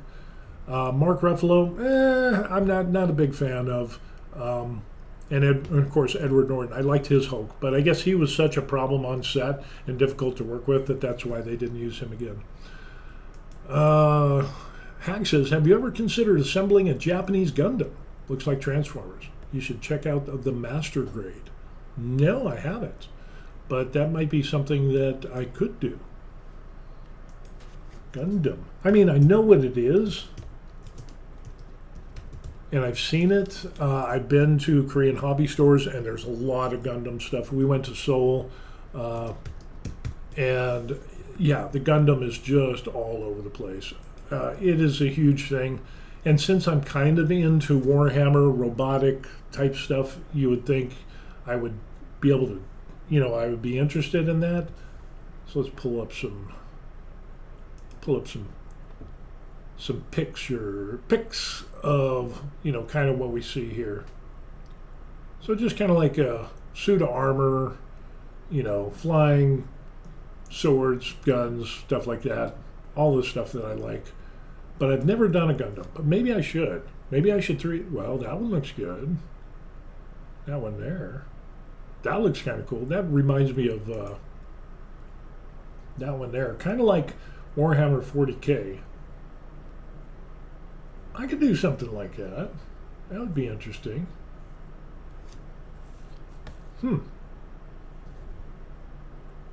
Maybe. I don't know. I don't know if I'd 3D print that or just buy a kit and put it together. Interesting. Interesting indeed. So, yeah, that's what we got going on. No. But yeah, I'll take a look at that. We'll see what happens. Maybe I can find some 3D. See, you're part of the problem.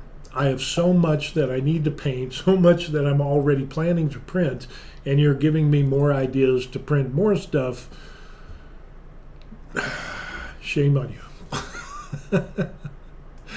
Hack says, I would definitely try one that fancy the style. It is quite nice to assemble the pieces and cut the plastics with the nippers. Yes, yeah, kind of have that with the Warhammer stuff going. Reminds me of the old model days when I was a kid, like 7, 8, 9, 10 years old.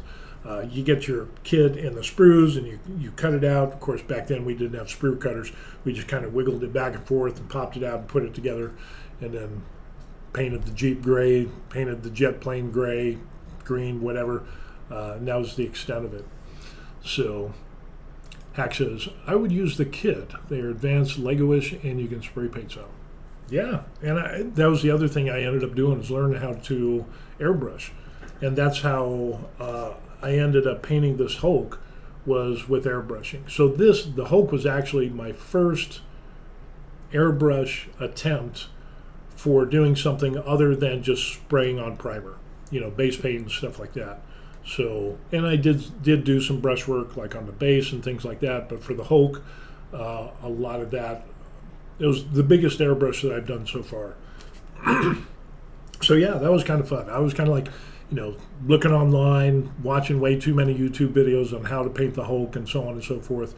And that's basically how I learned, is to get on YouTube and watch, how do you paint this? How do you paint that? And I'm starting to get into doing more facial tones because I was really kind of nervous about doing that. Matter of fact, here are, slowly but surely, and it's funny watching me paint. I'm this big guy and then I'm hunched over and I got this little tiny paintbrush. So there's that guy there. So I'm trying to, and this is a lot of detail work. So, which is kind of unnerving because it's so small. And this guy's got a long way to go. I need to put some like blood splatter on his hammer. I like this guy. So I end up with that. And he turned out pretty good. A lot of detail work. But again, I think I'm going to make these guys bigger. Did I make them bigger already? Yes, I did. I did make them bigger. But I promised myself that I would finish these guys first. And then what I would end up doing is going on to the bigger guys. So I'm going to practice with the smaller ones. And then I'm going to go ahead and do the larger guys. So for example, this is how big I printed this guy out. And this guy's resin printed out. I just did, so it's got black with a zenithal highlight, and then we'll get into painting them after I finish the little guys. So, and then maybe I'll do even bigger ones. But again, way too much to print. Let's see. Super sticker, $2.99 from Hack. Oh, dude, you are awesome. Thank you. Doing the super sticker. Video Game Controller gives a thumbs up and says, good game. Awesome. You are incredible. Tipping my cup to you, sir. Which is interesting because my YouTube page has a varied history. I started out a long time ago, and like in the little screen, I got like 256,000 video views, but you look and it's like the numbers don't add up with the videos. But yeah, it's kind of interesting. But yeah, did gun and gear reviews, had problems with that, and then eventually, did some drone stuff, did the retirement stuff here, and then now the hobby stuff. So yeah, getting into Warhammer, getting into other stuff, other characters. And Hack says, I never got into Warhammer, but maybe I should. You do a Gundam and I'll do Warhammers. Okay, alrighty, we can do that. I always felt the tiny figures were so expensive. Yeah, they are for what they gave you. Yeah, I know. There was like the first box I got of Warhammer figures was, I want to say it was like 50 bucks, something, and a little 32 millimeter. It was like, seriously? Or there was like 5 of them in there. But an insane amount of money. And so that's why I got into resin printing, because I printed out a ton of other stuff. So on the shelf back there, I've got a number of Warhammer guys. And I don't think I think I do have some original Warhammer guys. Let's see. Yeah, I do.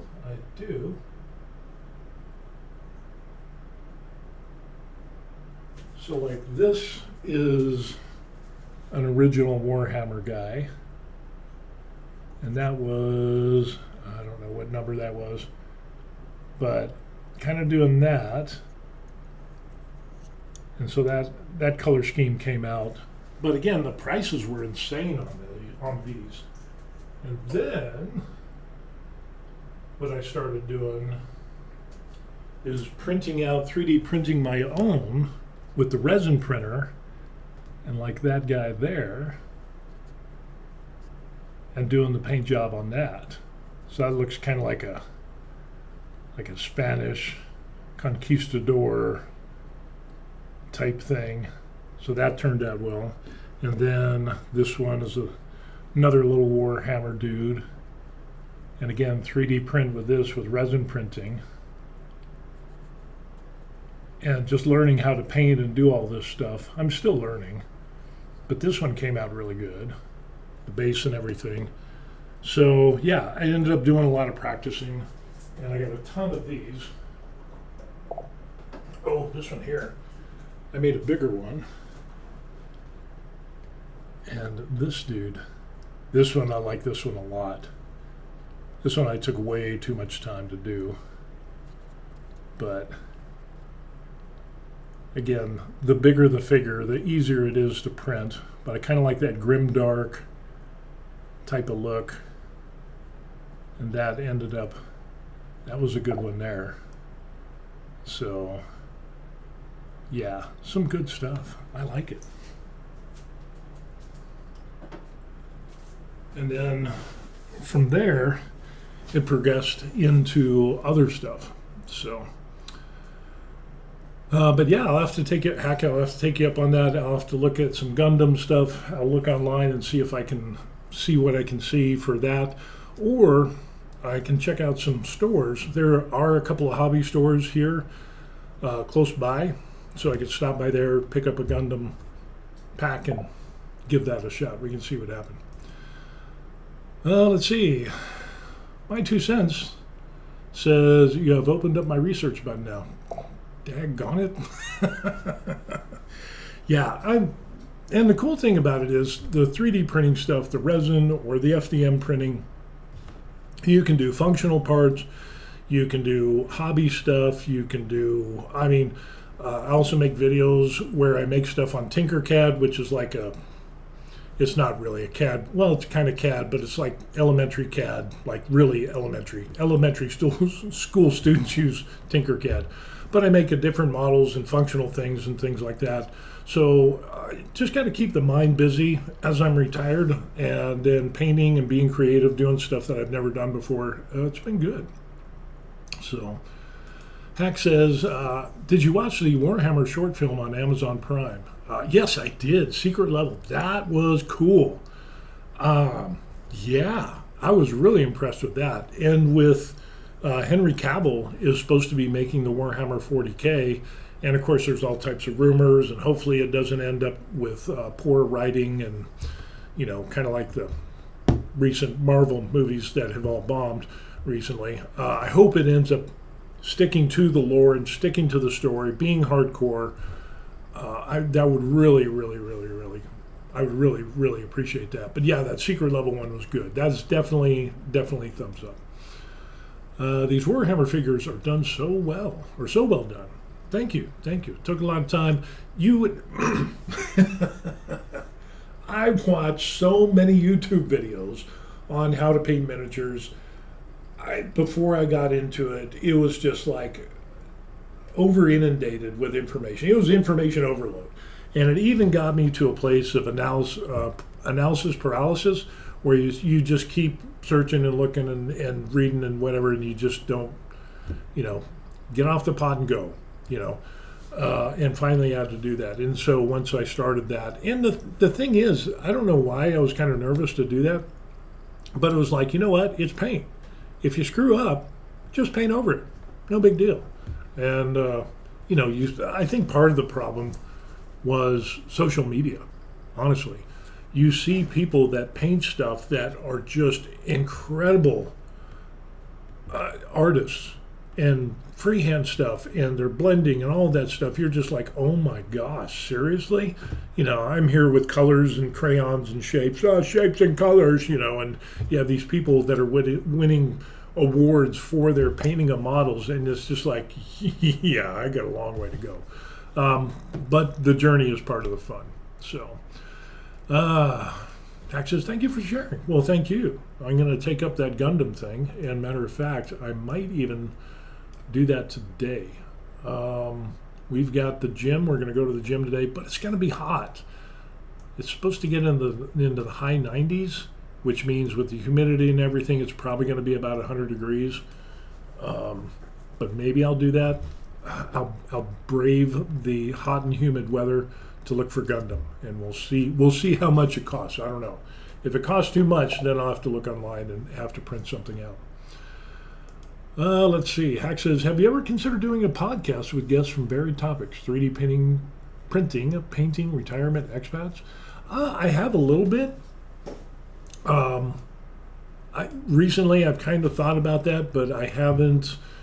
I don't really know a lot of people that would do that, and the fact that there's a time difference because I live in Korea. But I think that would be kind of cool to do something like that, to do a podcast or a video, even just start out with a video and just chatting with people and seeing how they got into hobbies or printing or painting or retirement or expat stuff, kind of retiring overseas like we did. Been thinking about that. I don't know, just need to kind of kick that around a little bit. And if somebody's interested, get with me, send me an email, and maybe we could do that. But yeah, that's always a consideration. Because building the YouTube channel is kind of a thing. That's more of a hobby, and I recently got remonetized for my channel, so I'm just kind of focusing on that. The hobby stuff, retired in Korea. I got to be careful what I say on commentary stuff, because I don't want to get banned on Korea. But I did get monetized, and that's because of a bunch of people, cool people like you. And I think I made like $20-30 so far. So that's a spool of filament. I'm all for it, But the amount of time that I spend researching and watching videos and having fun and interacting with folks, I have more fun doing that stuff. So, Hack, man, Super sticker. What? Video game controller purchase and kicks in between words. Super pack. Ah, dude. That is huge. Wow, super sticker. That is incredible, dude. You didn't have to do that. Man, that's crazy. Wow. That is crazy. But thank you very much. But yeah, that would be kind of cool to do stuff like that. There's a caveat. The donation for the Gundam Fund. Okay, so now I'm obligated. It wasn't just a gift. It was a gift with a hook. So I can take that. I'll take that hook. And yeah, I'll go. We'll see. What do we got going on today? We got the gym. We'll come back. It'll be the hottest part of the day. I can go to the store. We'll check it out. Uh-oh. There's another rule. It says don't print it, buy it. Okay, I'll buy it. All right. So I'll go to the local store. There's actually two hobby stores close to where I live here in Korea, which is close to the military base, that has like, I've seen some Gundam stuff. It has some anime characters and things like that, but we'll do that. I will do that because you gave me the money to do that, so I guess I have to do that. That is only fair. So, and you're going to get me hooked on something else, I have a feeling. So it's like, hey, have some crack. The first one's free. I know your plan, hack. I know your plan, you evil Gundam pushing drug pusher. Oh. As if I didn't have enough hobbies. Oh no, we've got another one. Super chat for $4.99. Amazing content. Dude, awesome. Thank you very much. This is crazy. Hack says, all right, man, I'm heading off to have a great day. Stay hydrated. Yeah, if you can make a video about the Gundam, it would be dope. Anyway, always a pleasure to watch your content, kind sir. And the same for you. Again, thank you very much for the Gundam. We will do a video on that. And we'll get a video and get some content. We'll make a video, show you what I got, and then eventually we'll do a live stream to show you the Gundam. But we'll try to knock that out sometime this week, because today's what, Wednesday? Don't you hate it when you're retired? Wednesday, yeah, today's Wednesday, so I'll try to purchase it by Sunday. We'll leave some flex in that. I'm going to sweat my butt off going to the store, but I will happily do that and check out the Gundam stuff. So, yeah, you're heading off. Again, thank you very much. Appreciate that that is just incredible. But yeah, we'll keep you in mind. I'll buy the Gundam kit. I won't print it out. You have my word. I promise that. And we'll do that. Again, thanks for the super chats, for the people that did that. That's incredible. That's wild. And yeah, we're just going to continue on. If the Gundam doesn't show up, I might have to ship you one. No, I will find one. I've got some videos of where we went to a Korean hobby store in Seoul. And you can see where they have a ton of stuff in Korean hobby stores. Of course, that was in Seoul, but let me see if I can find that video real quick, and I'll post that link. I'll show you what we're talking about. Come on, let's go internet. Hobby. Let's see where that comes out.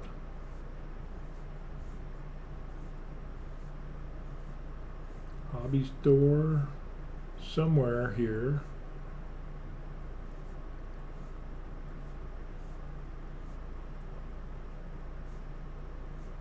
I've got it somewhere. Where? Of course, if I just search for hobby, it's going to hit every single hobby store, was it? Seoul. EOUL. Maybe that'll narrow it down. No. I don't know. We'll have to.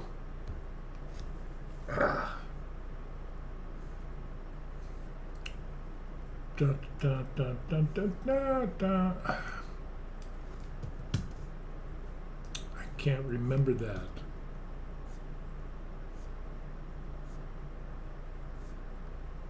I made a video on it too. That was the thing. But I just can't remember the name of it. And of course, all of it, now I'm just getting everything that says hobby. But yeah, it was a cool, I'll try to get that and find out where that's at on my, because I got so many with just say hobby. I thought I'd be able to find that. Anyway. So yeah, some pretty cool stuff. Yeah, you don't ship me one. You already got me the money. Crack dealer that you are. We will get that. But yeah, I'll get some video of the store. We'll show you some of the stuff that I have access to, at least the 2 stores that are here close by. And yeah, pull out the nippers and start cutting sprues, and maybe we'll do a build video on the desk. We'll do a live stream where we start. That's a good idea. Yeah, I think we'll do that. Let's see. Heck says maybe we're due for a refresh of the hobby store. That's true. That one's the big one we went to was in Seoul. So that's kind of like taking a taxi, a train, another taxi, and some walking. That is like an all-day trip. But these 2 local stores are close by. They're smaller, but I'll do videos on those, and we'll check those out, and I'll throw that. And then we can make a decision, and I'll purchase a Gundam, my very first Gundam. All right, that'll be cool.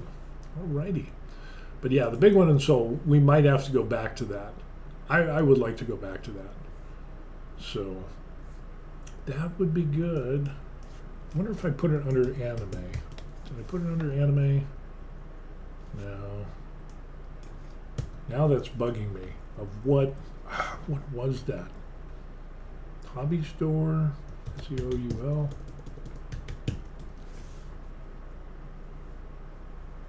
Entire Korea, cave walk, blah, blah, blah. Oh, I can't remember. And I know I did it because I remember doing the video editing. I don't know. So anyway, yeah, we'll definitely go to the hobby store locally and check that out. So, all right, Hack. Hack says, have a good one. You too, sir, as well. Again, thank you very much for that. Appreciate that. Keep coming back to the channel because got to make sure that I do my Gundam thing. So have a good one. As far as everybody else, I think we're at 2 hours. Holy crow. And we got to go to the gym in about a half hour. So I need to get ready. I need to eat, do all that stuff. So we're going to close this video out. Again, crazy stuff going on. Crazy stuff. We'll end this up. Again, thank you very much for the people that did the super chats. Hack, Nefertim, that was crazy. All of the people that are watching, I really appreciate that. Being here in Korea and doing hobby stuff is really cool. And what I like more is the discussion and conversations that we have. So it's kind of like therapy for me, and I don't have a lot of friends here locally. I'm very reserved in that aspect, if you can imagine that. But with this, the advent of the internet, we can connect over the miles and across the world to do the same stuff and involved in the same geeky stuff. So I appreciate that. So anyway, email is right there. I answer all my emails 100%. If you want to buy me a coffee, there's that. People did super chat. Again, that is awesome because I didn't think that would ever happen. These people bought me coffee. I'm going to add the super chat people to this scrolling ticker that have, and I'm going to have to change that as well. So we'll see what happens. Joe Henderson says, we've been watching your videos for a long time. My wife Korean, so I took an early retirement and I'm living in Ilsan. Oh, okay. Wow, cool. Yeah, that is awesome. My 2 centos says, thank you. Well, thank you. You're welcome. Retired, early retirement. I did too. I ended up retiring, actually retired at 54, and then we stayed on Oahu for a year, so it's 55, and then we came to Korea, and we've been here just over 2.5 years, so something like that, somewhere around there. We've been here 2.5 years, so that's what counts, and we're enjoying it so far. So with that, thanks Joe Henderson, everybody, Hack, my 2 cents, Nefertim and everybody else, especially Hack, and the people that donated. That is awesome. Had a good time on this video. So yeah, we'll continue on. We'll let you all go. Have a good one. Stay tuned because we'll be doing more videos around this time frame because of the time difference. I'm assuming you all are either in the United States or a few of us are in Korea, so we got that. Seems to work out well. And I'm done with my coffee, so I need to go. And you need to go. And we'll see you on the next video, all right? Cool. Peace. Yeah, good video today. That was good. Good.